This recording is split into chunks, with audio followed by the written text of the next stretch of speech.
In Blackpink, not all members are treated the same. One gets endless love, and the other, non-stop hate. Let's start with Jennie Kim.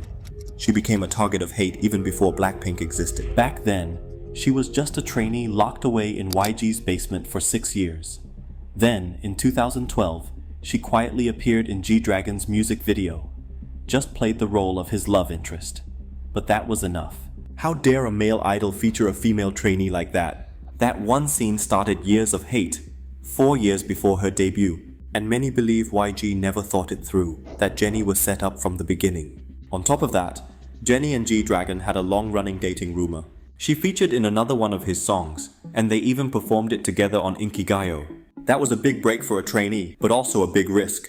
Because even in 2025, dating rumors can bring hate, so you can imagine the backlash she faced back in 2013. Then came the bullying scandal, and I say scandal, but there was never any proof. In September 2012, someone made an online post accusing Jennie of being racist toward other Asians while she was studying in New Zealand. They claimed she threw trash, juice, even balls at them.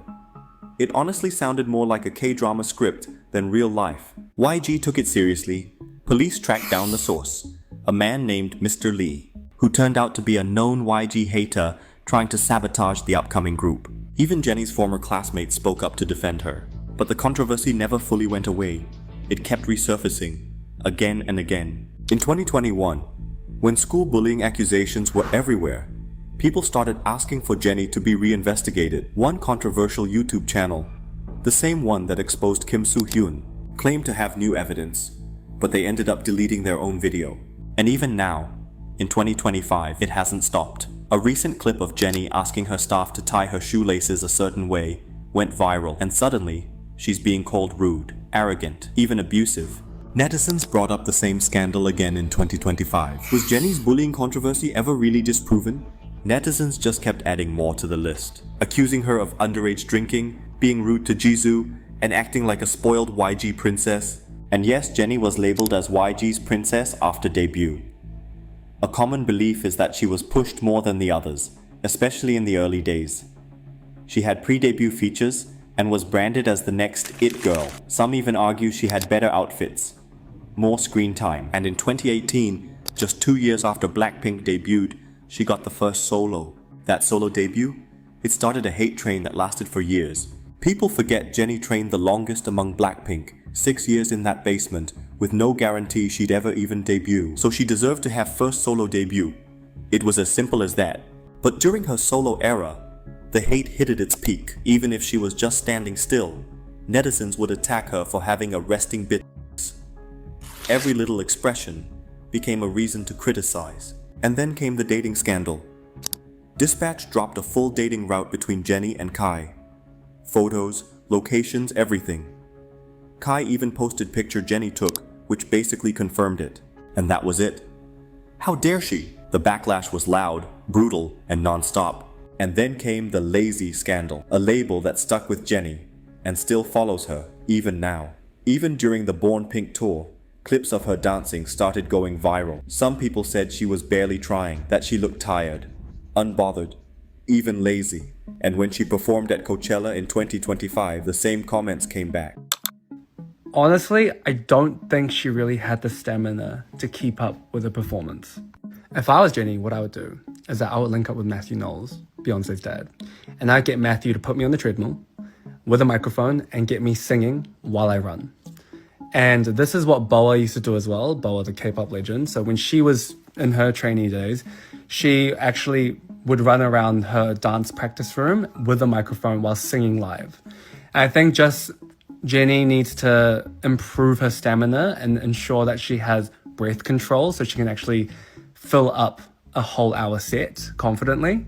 I will say though, like, am I crazy for saying like the last few songs, like, she picked it up? Like, I found I love Starlight was amazing. Starlight was amazing. Like, she picked it up. She picked up the energy and she started to connect with the audience. In March this year, Jennie released her first full studio album. It became a breakout hit of the summer, loved by fans and praised by critics. But still, the Lazy allegations keep popping up online. And you know what else resurfaces every now and then? Jennie and V's dating rumors. Every time that happens, a certain group of people comes out of hibernation just to hate on her all over again. There are times when Jennie was wrong herself, like vaping indoors with staff and getting her makeup done. She later apologized. And it wouldn't be wrong to say Jennie has been a punching bag for years. No matter what she does, someone always finds a reason to hate her.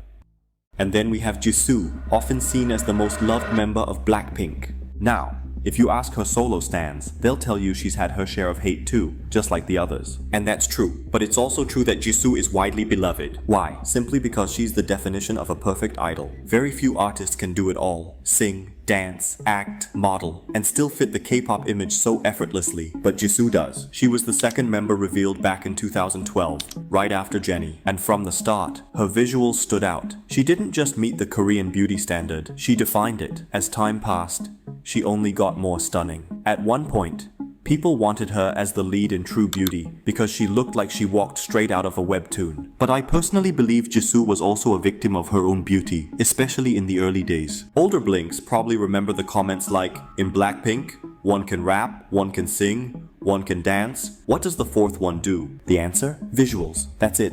For a while, Jisoo was boxed in, reduced to just her looks, but that limitation slowly turned into power. As time went on, fans didn't like how she was being overlooked. They saw the potential, the stage presence, her professionalism. The lack of recognition became frustrating, and that frustration turned into a movement. It created this quiet wave of support. Her stans were determined to make sure Jisoo wasn't overlooked anymore, that she was respected not just as the group's visual, but as an idol who could hold her own. And slowly, that support turned into something powerful. A kind of love that felt protective. Now that's an opinion. I listened to what others had to say about it and read what people wrote. Jisoo's solo stans aren't a very loud fandom, but some believe they're extremely protective of her, very defensive, and just very loyal. But honestly, isn't that what fandoms do? And in K-pop, fandoms rarely see things objectively. It's all about loyalty. Once they pick their favorite, they'll stand by them no matter what. It's a big part of why today, Jisoo is not just one of the most loved members of Blackpink, but also one of the most respected. And Jennie wasn't the only one who got big opportunities before debut. Jisoo had acting cameos, she appeared in The Producers, and landed high-end commercials, just like Jennie. But the reaction was completely different. While Jennie got hate, Jisoo was praised. Maybe it's her quiet, mysterious vibe. She moves in silence but builds strong support along the way. And when we talk about Jisoo, we have to mention her personality, that a big part of her appeal. Over the years, Jisoo's personality has definitely grown, but somehow, she still feels like the same Jisoo from 2016, funny, quirky, and effortlessly charming. Who has a 4D personality? Jisoo does. She has this way of responding to questions, playing games, or doing the most random things. And suddenly the entire atmosphere just shifts. It gets lighter, more fun. It's something you can't really fake.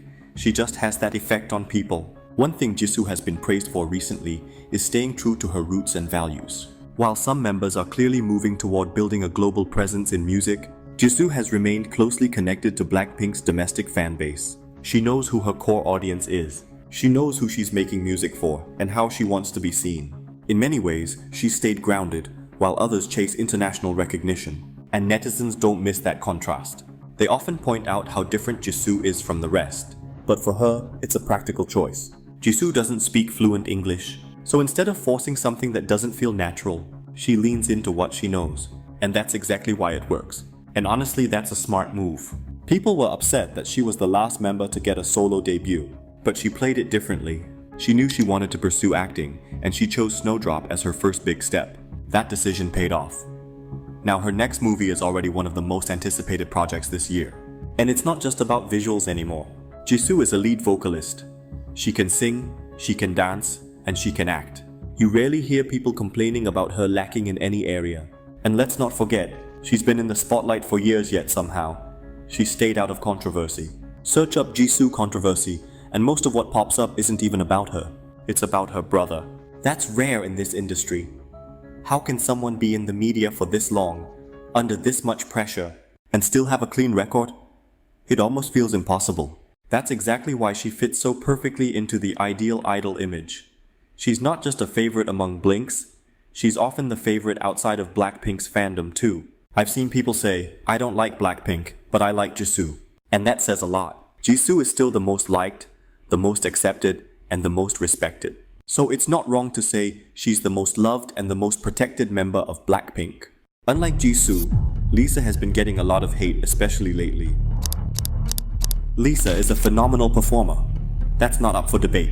Ever since Blackpink debuted, she's been recognized as the group's main dancer, and rightfully so. She's always received praise for her talent. But when people can't find anything to criticize you for, that's when racism and xenophobia come in. Lisa's Thai background made her a target in ways her Korean bandmates were not. As the only non-Korean in Blackpink, she's faced racist comments since the very beginning. When she was just 14, training in Korea, people criticized her for her Southeast Asian roots, for her accent, her tanner skin. Some even told her to leave Korea. Fast forward to now, and the hate hasn't gone away. It's gotten uglier. In 2019, after Blackpink's appearance at the Golden Disc Awards, Lisa received death threats and disgusting comments about her ethnicity. Fans had to report the situation to the Thai embassy themselves because YG didn't respond fast enough. Fans continue to point out how much of the hate she receives has a racial edge. And it's only gotten worse during her solo era. Lisa's global success seems to make her an easy target, as if being an outsider makes her success harder for some to accept. Her solo career, which started with Lisa in 2021 and continued with Alter Ego in 2025, has become a lightning rod for criticism, even when her work speaks for itself. You can easily find videos of people tearing down Lisa's music. And sure, music taste is subjective and criticism is normal. But with Lisa, it often goes way beyond that. It quickly turns hateful, brutal, personal. Some say her music is horrible, too trend-driven, with no depth or vulnerability.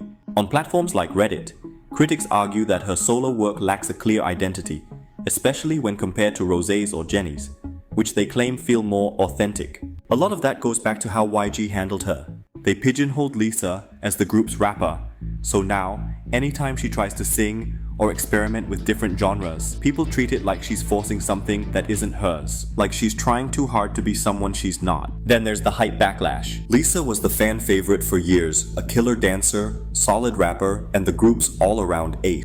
But once she went solo, some people felt her music didn't live up to the expectations. They say she's all over the place musically, that her performances are strong, but don't always have the polish she had during her Blackpink era. And because she's the most followed Blackpink member on Instagram, that popularity becomes a reason to hate her. People start saying she's overrated, and from there, they nitpick everything. Her vocals, her stage presence, her fashion. Even her recent choices as an artist and public figure. When it comes to Alter Ego, yes, I listened to the full album. And no, I didn't love every single song on it. Some things could have been better. The concept of 5 alter egos sounded great in theory, but in execution, it didn't fully land. But does that mean it deserves to be bashed brutally across the internet? I don't think so. Then there's this narrative that Lisa is nothing without YG, a line you'll hear from some blinks and haters alike. They use it to discredit everything she's doing under her own label, Loud. It's like they can't handle the idea of her branching out. So they claim she's not trying hard enough, or say her skills don't measure up to what she delivered in the group. And what they really want is the old Lisa back, the Lisa who was tightly managed. The Lisa who didn't have room to explore or experiment for 7 years under YG. Under YG, dance was clearly her strength and she mastered it. But now post-YG, she's developing her music. Is she fully there yet? No. But she's on that journey, and that growth takes time. Her rebranding caught a lot of people off guard. And suddenly it became, new Lisa is cringe. Lisa's getting too bold. Her performance at Crazy Horse, her Hollywood connections, her move toward Western pop culture, these things triggered a wave of backlash. She started getting huge opportunities, and for some people, that felt like a threat. It was like her success was a stone in their eye. They couldn't ignore it, but they couldn't stand it either. And look, rebranding isn't new. Pop stars reinvent themselves all the time. Sometimes it works, sometimes it doesn't. But the level of hate Lisa is getting, it's on another level. And don't even get me started on the misogyny. The comments about her rich boyfriend, as if that's the only reason she's landing deals. Like Lisa isn't the most followed K-pop idol in the world right now. Like she didn't earn any of this on her own. There are the constant lip-syncing accusations, the lack of appreciation for her good work, and way more attention on anything she doesn't do perfectly. The vulgar, hateful comments. All because she's a woman who dares to be bold. And now that she's growing more comfortable in that boldness, the hate keeps coming, but it's often empty, mindless, and repetitive. Yes, Lisa still has room to grow. She's stepping into a whole new world, trying to establish herself as a true artist in a global industry. But the level of hate she gets for things that don't even deserve hate, it's unfair. And here's the thing, when hate becomes constant, fans start to push back harder. They defend her fiercely, sometimes blindly. So even when someone does have a valid point, it gets drowned out. Because people are tired. They're done watching someone get torn down over and over again. And that's the reality Lisa lives in now. Loved so hard it becomes armor, and hated so much it stops making sense. Unlike Lisa, we have Rose, and the contrast in how both of them are criticized is pretty clear.